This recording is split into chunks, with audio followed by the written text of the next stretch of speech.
നമ്മൾ നല്ല വിജയിച്ച സംരംഭകരെ നോക്കുന്ന സമയത്ത് നമുക്ക് തോന്നും അവർ ഭയങ്കര ഫ്രീ ആണ്, അവരിങ്ങനെ സ്വതന്ത്രമായിട്ട് നടക്കുകയാണ്. സത്യമാണ്. സക്സസ്ഫുൾ ആയ സംരംഭകർ എന്ന് പറയുന്നത് ഭയങ്കര സമയത്തിന്റെ സമ്മർദ്ദത്തിൽ പെട്ടുപോകുന്നവരല്ല.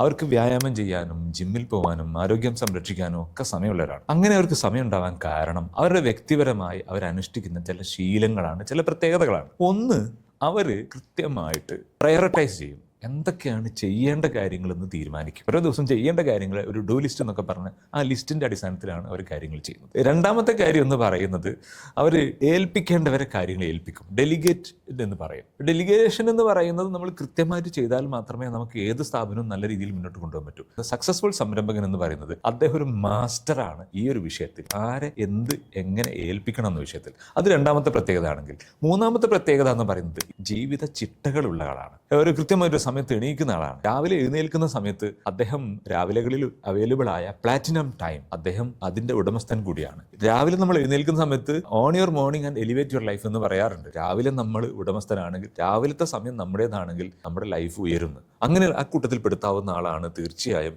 സക്സസ്ഫുൾ സംരംഭകൻ എന്ന് പറയുന്നത്. അദ്ദേഹത്തിന്റെ ഹെൽത്തിൽ നല്ല കോൺഷ്യസ് ആയിരിക്കും. ഹെൽത്തിന് വേണ്ടി ടൈം മാറ്റിവെക്കുന്ന വ്യക്തിയായിരിക്കും. അതുകൊണ്ട് ശീലങ്ങളെല്ലാം കൂടി ചേർന്ന് മുന്നോട്ട് പോകുന്ന അതെല്ലാം ഒരു വ്യക്തിയിൽ നമ്മൾ കാണുന്നു. അതേസമയം അദ്ദേഹത്തിന്റെ ബിസിനസ്സും നല്ല രീതിയിൽ അദ്ദേഹം സക്സസ്ഫുൾ ആയിട്ട് നടത്തുന്നു. ഇടപെടേണ്ട മേഖലയിലൊക്കെ അദ്ദേഹം എത്തിച്ചേരുന്നു. കല്യാണത്തിന് അദ്ദേഹം വരുന്നു, സാംസ്കാരിക സമ്മേളനങ്ങൾക്ക് അദ്ദേഹം വരുന്നു. അങ്ങനെ മുന്നോട്ട് പോകുമ്പോൾ മാത്രമേ ഒരു സക്സസ്ഫുൾ സംരംഭകന് കാര്യങ്ങളൊക്കെ ചെയ്യാനും നല്ലൊരു ബ്രാൻഡായി നിലനിൽക്കാനും സാധിക്കുകയുള്ളൂ. അതിനാകെ വേണ്ടത് ഒരു പേഴ്സണൽ അലൈൻമെന്റ് ആണ്, പേഴ്സണൽ പ്രയോറിറ്റീസ് ആണ്. ആ മുൻഗണനകളും ആ ടൈം ടേബിളും കൃത്യമായ ക്രമങ്ങളും ഇല്ലെങ്കിൽ ഒരു സംരംഭകന് അദ്ദേഹത്തിന്റെ ജീവിതം ആസ്വദിക്കാനേ പറ്റില്ല. അദ്ദേഹം ഫുള്ള് ടൈം പ്രഷറിലായിട്ട് വീട്ടിൽ ചെന്നാൽ വീട്ടുകാരുടെ പരാതിയായിരിക്കും, നിങ്ങളെ കാണുന്നില്ല എന്ന്. കുട്ടുകാർക്കിടയിൽ നിന്നെ ഇപ്പോൾ കിട്ടാറേ ഇല്ല എന്ന് പറയും. എവിടെ ചെന്നാലും നിന്നെ കാണുന്നില്ലല്ലോ എന്ന പരാതിയായിരിക്കും.